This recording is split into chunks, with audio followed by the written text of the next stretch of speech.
Hello, and welcome to Appleton Engaged. I'm your host, Timber Smith, DEI coordinator for the city of Appleton. And Appleton Engaged is a podcast that explores the many people, organizations, and resources that make our community a great place to live, work, and play. So whether you're a longtime resident or just getting to know Appleton, join us as we learn more about our community together. Appleton Engaged listeners, how are we doing this week? You are stuck with just me this week. Andy is gone, so I am going to carry the torch solo this week. But nonetheless, it's not about me. What it is about is, once again, we have an amazing, amazing guest with an amazing, amazing resource. So this week's guest is Erin Schultz-Wege, Executive Director of SOAR Fox Cities. Did I get it right? You did. Absolutely spot on. Yes. Yes. I'm actually proud of that. Nice. Yeah. Hey, like it's a skill to get the second part of my last name right. All right. So Facts. All right. Erin, you ready to jump in? Absolutely. Can you please tell us about yourself and your association with Appleton and the surrounding Fox Cities region? Absolutely. So I am, right away I say I didn't, unfortunately, and I say unfortunately because this is a great community, grow up in the Fox Cities or Appleton, but I have throughout my entire life had a connection to the region, whether it was through family, school, or work. I've been connected to the Fox Valley in many ways. I got my master's degree in social work from a collaborative program between Oshkosh and Green Bay, and we met here in the Valley at the UW. I have family that live in the region. And then just about 6 years ago, I was lucky enough to start a job at SOAR Fox Cities, and that has given me the opportunity to get really immersed in the Valley. I'm a Rotarian with the Appleton Club, serve on a couple of other community committees, and it's just really, it has brought me and my heart and my feet to right here in the Valley. So I love it.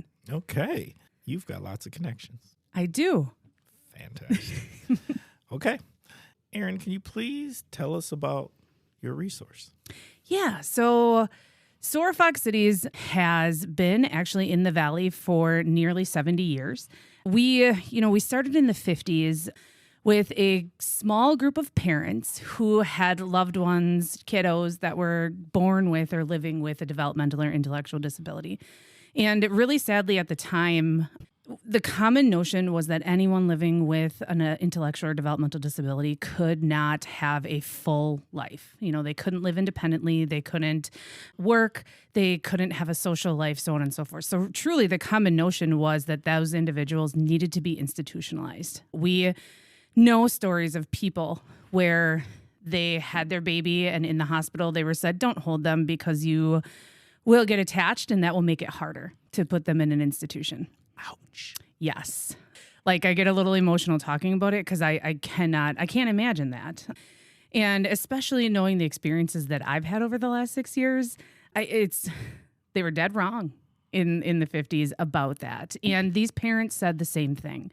They said, nope, we wholeheartedly disagree. We want something more. So in the 50s, actually two organizations were started. Both were ARC or ARC, which is an acronym.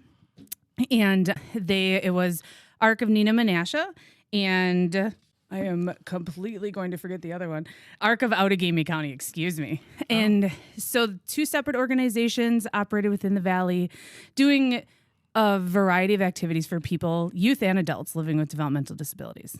What does ARC stand for? So it used to stand for, and when it was founded, it stood for the Association of Retarded Citizens. And then I believe it was near in the 70s or 80s, and I could be a little off on that timing, but the ARC is a national organization. They actually changed it. They're still known as the ARC, but they said it's no longer an acronym, and now it's more of like Noah's Ark, and we're the ship to help people overcome their barriers. Got it. Or move through their barriers. Okay. So, and that actually really leads in a good piece of SOAR's history because eventually the two ARC organizations came together to become ARC Fox Cities, and then shortly thereafter purchased a building here in Appleton. We're a couple short blocks from you here. And in 2014 actually renamed and rebranded to SOAR Fox Cities. So SOAR is not an acronym, but it is an idea of how we operate and the things that we aim to do to help our participants live their best and most independent lives. All right. So who is your primary client that you're serving? So our primary client, and primary is a great word to use there, primary client is youth and adults living with developmental or intellectual disabilities. We're not diagnosis specific. So, we serve people and kiddos and adults that are living with autism or cerebral palsy or Fragile X syndrome or learning disability generalized, things like that. So we can serve anyone and everyone living with a developmental or intellectual disability. Okay. And what are the services? How does SOAR help? So services, and I will keep this as brief as I can because we do a lot. We ain't got to be that brief. True. We this got is time. true. So we have upwards of, we have like 8 service areas that we provide services in. We have youth services, and that includes in-school activities. So we work with 6 local school districts to provide classroom education and activities, after-school activities. We have several summer programs that we do for youth. One that was just recently launched last year. That's more of a camp-esque type program where kiddos are with us for up to 12 hours a day and out in the community and doing some really cool things. Then we have our adult program. So with our adult program, we do adult education, and those can range from our favorite classes are like cooking and baking. They're also the staff and buildings' favorite classes because they make our building smell amazing. But if they do baking at 9 a.m., you're eating lunch at about 10 a.m. because it smells so good. That's the downside, the one downside. But all the way through like healthy relationships and how to be a good workplace colleague. Hygiene, cleaning, community safety. We partner with Valley Transit on travel training and how to get around in your community so you can be a more active member in your community. So then also for adults, we provide social and recreation opportunities. This day and age with technology, it isn't necessarily easy for any adult to get out there and be social, but when you live with a developmental or intellectual disability, it can be very isolating. So we provide social opportunities. One of our most popular is a monthly dance that we provide, partnership with St. Mary's and Nina. Oh. About 100 people, usually a little bit more in attendance. Oh, that's a party. It is a party. We have a DJ, snacks. Halloween just happened, so that's our most popular one. There's a contest and all of that stuff. So then we've talked about youth. We've talked about adult. We also provide family services. So before, when we use that word priority, who's our primary service, we primarily serve people living with disabilities, but we also serve their families and caregivers. Or we say anyone living with, loving, or caring for someone living with a developmental disability. Caregiver burnout is a thing. It's a big thing. And, we want to make sure that our caregivers, have opportunities to get breaks from caregiving, but also have opportunities to learn about the resources that exist for them and or how to navigate services in the area. I mean, that can be incredibly difficult, especially with disability services. When you get to talking about Medicaid, Medicare, engaging the counties, not every county necessarily operates the same. Right. So that can be tough for people to navigate. And then if they move counties, it's figuring out the systems. But we also want to provide family networking opportunities because you and I can talk a lot to people. Clearly, I talk a lot, but we want our families to be able to have access to their own social networks. And who better to learn from than their peers? So, we do some family support groups where it's really about social networking. We do some large family events where it provides the person living with a disability a really awesome social event, but it provides the family an opportunity to network and learn from each other and learn from their peers who are also living with, loving, and caring for someone living with a developmental disability. That community aspect seems like it would be super important. Yes, it is. It is huge. We talk a lot about the fact that it truly takes a village. One person's experience is one person's experience, but that experience can save someone else hours and hours of frustration in navigating systems and little tidbits on maybe this is how you do this better, or here's an easier way to access this resource. Or, yesterday I just sat in on our parent support group, our Coffee Connections group, we call it, and parents were helping another parent navigate guardianship for their loved one and navigate insurance for that loved one and benefit services. And there is just so much to know about it that not one singular person can honestly grasp it all. What are some of the other resources that you find that you frequently have to work with to provide the best service?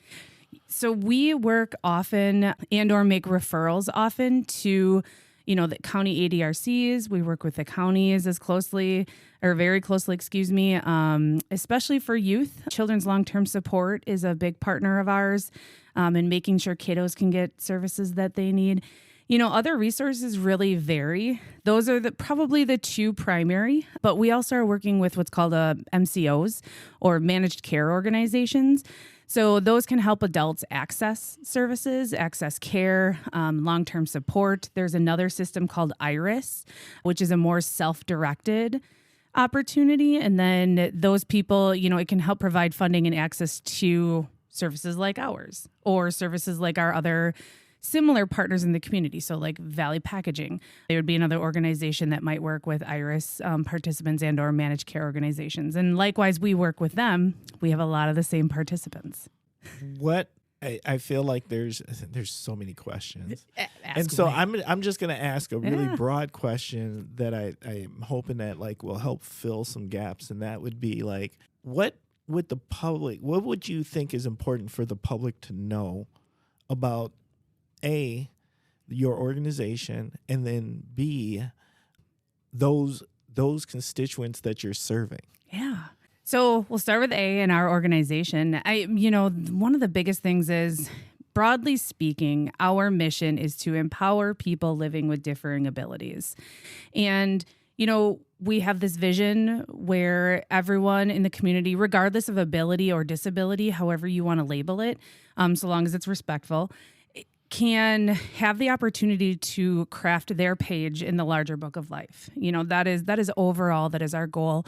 And in doing so, we want to be a resource. If you have questions, if you are an employer that wants to know how to recruit and employ someone who's living with a disability, we are there for you. If you are a family member that just simply needs support navigating services, we're there for you, and we're going to connect you to a network. If you're a person that's living with a disability and you want to, up your skills, if you want to live independently someday, or if you want to learn how to self-advocate for yourself and get connected in that respect, we're there for you. We hang our hat on being an education and community resource to people who are living with, loving, caring for, serving the disabilities community in general.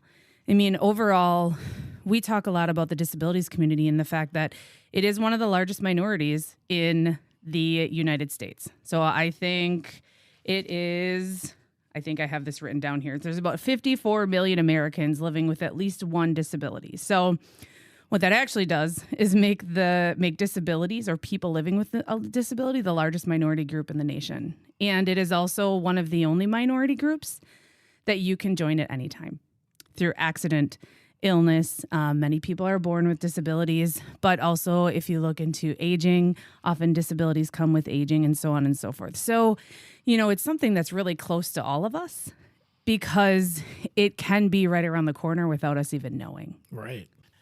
That was really profound what you just said, because you're right. At any given time, you could find yourself part of that demographic. Mm-hmm. Absolutely. That's pretty amazing. Can you please share with us, you know what? Let's just go for the story. Let's make it story time.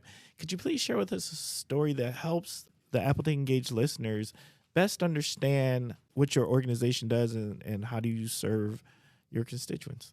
Absolutely. So I have two. They, snowball off of each other. They play off of each other. The first one is, it's a story about someone that we serve through adult education. They live with a developmental disability, like I said, and they take part in our cooking and baking classes because they want to increase their skills in what they're doing there. And we actually learned through their participation in our program that while they did great in our classes, they could use all of the tools, they could execute the skills, they could cook meatloaf or whatever it was that we were cooking that day really, really well on site in our facility. However, we learned when he was going home that he was terrified of using his own equipment. He didn't even use the microwave. So he was eating cold soup, shopping at deli, and he lived on a fixed income. So that income doesn't go far when you're buying things from the deli. That's expensive.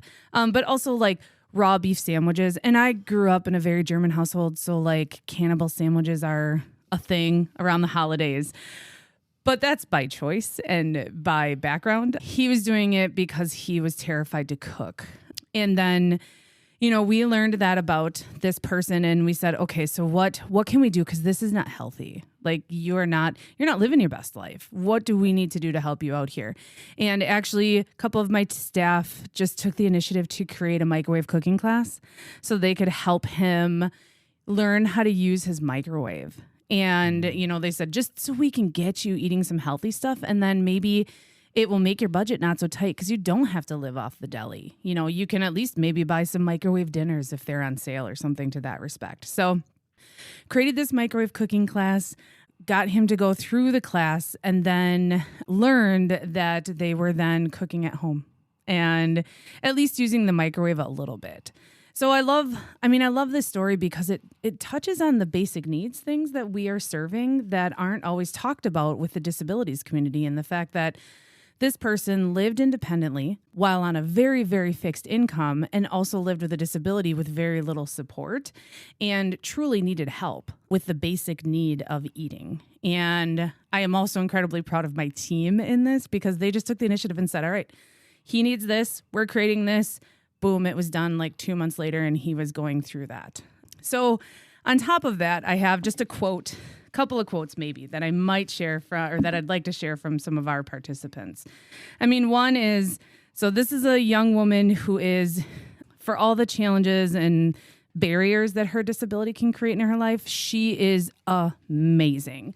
And we asked her once, like, so what's your favorite part about SOAR? What does SOAR do for you? And how does it help you change your life? And she's like, well, I am pretty independent. That is, after all, what you promote here at SOAR. So no matter what your ability, you can be independent. And, she takes that, she lives that, she attends lots of our classes, and, that is her mantra. I've heard her say it multiple times, and I'm like, absolutely. It doesn't matter what your ability is. You can do what you want to do. Sometimes you just need support, and that's all right. That's why places like SOAR exist.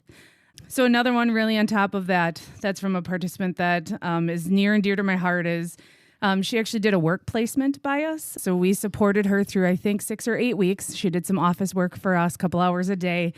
And at the end, we interviewed her about having a job and how that helped her.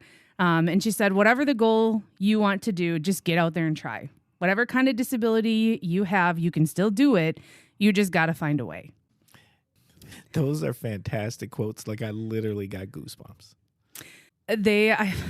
I will get teary-eyed, not to get like sappy or anything. I just am so I'm so amazed and proud and honored, and like it's amazing to be able to create this kind of change in someone's life. And beyond that, like as the executive director, I'm not always doing hands-on stuff. I am more so. I have a team of 14 people that are doing the hands-on stuff, and I get to be.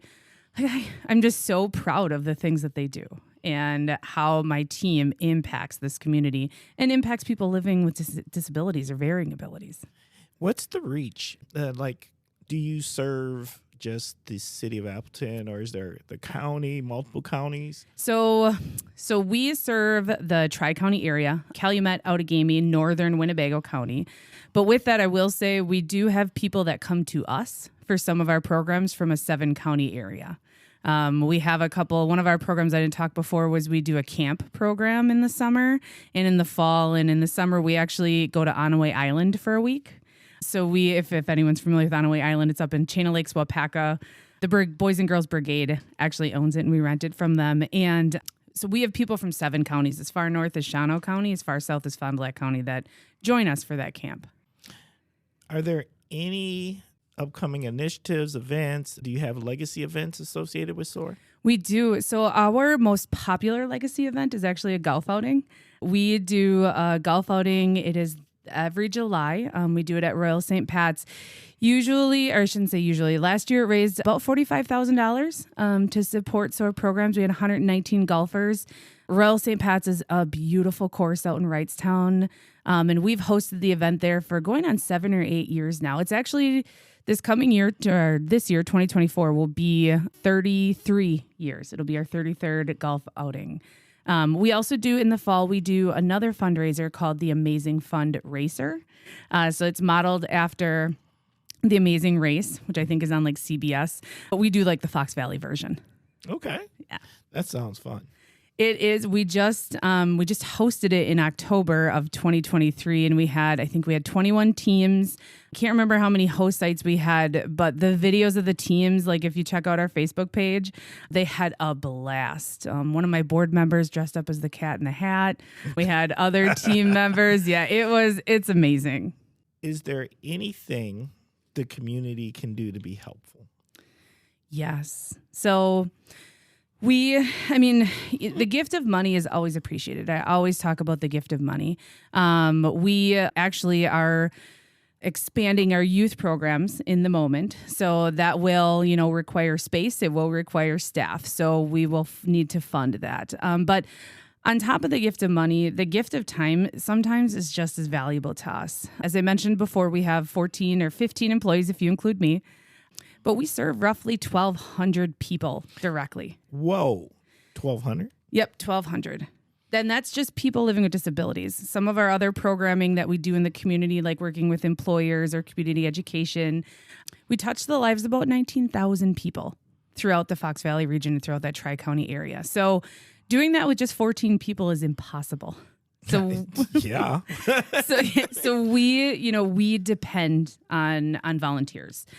Volunteer opportunities can range from coming and helping with our cooking and baking classes. I mean, you stand right next to some of the people of the store who shared the quotes before, helping them learn how to make lasagna or quiche or whatever it is that they're cooking that day to make our buildings smell amazing.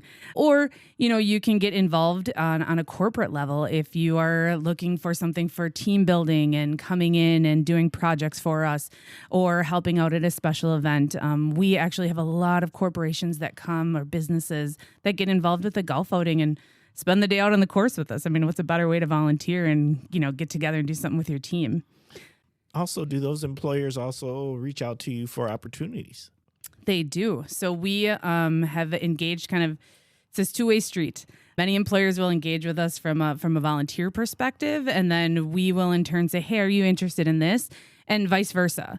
We have had businesses or employers reach out and say, we're really interested in X, Y, and Z. Or, a big thing that we do, and especially as of late with quite a few large employers, is employers want to diversify their workforces. That is something that we have talked about. And people living with disabilities are largely unemployed. They are one of the most underemployed minority groups that is in existence. So, and the thing is, they want to work, and they're so proud to work. So employers will reach out saying, hey, we want to employ someone with disability, but we don't know how. And I understand that that's a weird thing. Like, how do you employ someone as an employer? But, right. People living with disabilities are a protected class. And I think there's misnomers from the past as to how to be a good workplace for someone living with a disability. And there are questions that people have sometimes that if you aren't closely related to someone or know someone or work with someone living with disability, right, you don't ask that question. Right. You don't know. There's a safety part, yep. Right? You don't want to sound ignorant. Absolutely. But you're really curious and yep. you want to become educated, but you're not going to put yourself out there so then you cause harm. Yeah. And that is exactly it. That's the amazing, succinct way. I'm going to borrow that the next time I talk to an employer. But yeah, so we open the door and we say, hey, like, ask those questions. You're not going to hurt our feelings. We're here to help you be a great landing spot. Right. To diversify your workforce and help you out. That's fantastic. Who can people contact if they want to learn more? Because this sounds like a great engagement opportunity for our community. It's amazing. So the long and short of it is, you can contact our office. Our general email is info@soarfoxcities.com. You can get me directly at Erin, ERIN, at soarfoxcities.com, or call us. General phone number is 920-731-9831. I'm at extension 116, so by all means, come directly to me. Otherwise, chat with Leah or Kari or my team members that answer the phone, and they'll get you to the right spot, depending on what you're looking for. And if you're not sure what you're looking for, just ask me. Just ask for me. There you go. You said you'll help get them in the right place. Yep. I will direct you to the right amazing person. And you can check out our Facebook. It's where we share a lot of our stories, lots of pictures, videos about, our participants and the things that they're doing in the community and in our programming. And our website goes really in depth to how you can volunteer, how you can get involved, how you can give back in that respect, if that's what you're interested in. And it talks a lot more about our programming and our history. So that's at SOARFoxCities.com. Is there anything we forgot to ask that we should have asked that you would like to share? I think the one thing that we didn't really talk much about was our role in advocacy and the role that all of the listeners can play in advocacy. And, like I mentioned, that people living with disabilities or the disabilities community is the largest minority.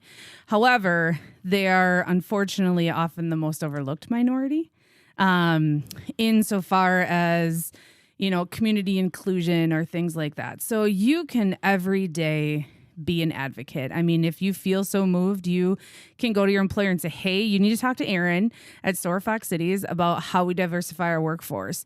Or you can simply be kind to someone and help them live an inclusive life. If you see someone living with disability down at the local coffee shop, say hi, engage them. Smile and be kind. I'm borrowing that from Nami, who we share a building with, but truly it is be kind and engage in that conversation. You're going to learn a lot. Yes, no doubt. Okay. Hey, Erin. Yes. It's shout out time. Yes. Whoop, whoop. That's right. So first and foremost, I have to and love to give this shout out. So we are a United Way partner organization. And I love United Way Fox Cities, and I love how supporting United Way supports us as well as a number of other nonprofits. Very, very proud partner organization. But I also, beyond that, I got to give some shout outs to my staff. I think I did that a little bit already, but they truly are amazing. I am blessed to have this team of people that they are passionate, they are talented, they're amazing, and they're fun. We have a lot of fun in our office. So I truly have to give a shout out to them. A shout out to our board members. I have an amazing board that steps up when I need them to. And then beyond that is just there. They're always there. They're amazing. And our volunteers, again, 14 staff, 1,200 people being served. Without our volunteers, I couldn't do that. We couldn't do that. So I have to give a shout out to them. And then, so there are so many other organizations, businesses, that we partner with, collaborate with, that are amazing to our participants and get engaged in our program. So, and I would love to do a shout out to every single one of them, but that probably pushed this episode to being about 2 hours long. So collaboratively, I will just say a shout out to the Fox Valley and everyone within the Valley, businesses, individuals, volunteers, government, entities that support the disabilities community and keep them at the table. They keep the disabilities community's narrative going and give them a voice. So shout out. Thank you, Erin. You're welcome. All right. Well, Appleton Engaged listeners, it's that time. We're going to start wrapping up the show. Just want to say thank you for spending time with us and giving us your minds and your ears and taking time to learn about another amazing resource in our community. we are a work in progress. We're always trying to get better. And you already know what we would like to say is please, please, please feel free to reach out to us and let us know if there's anything you think we could do to help improve Appleton Engaged.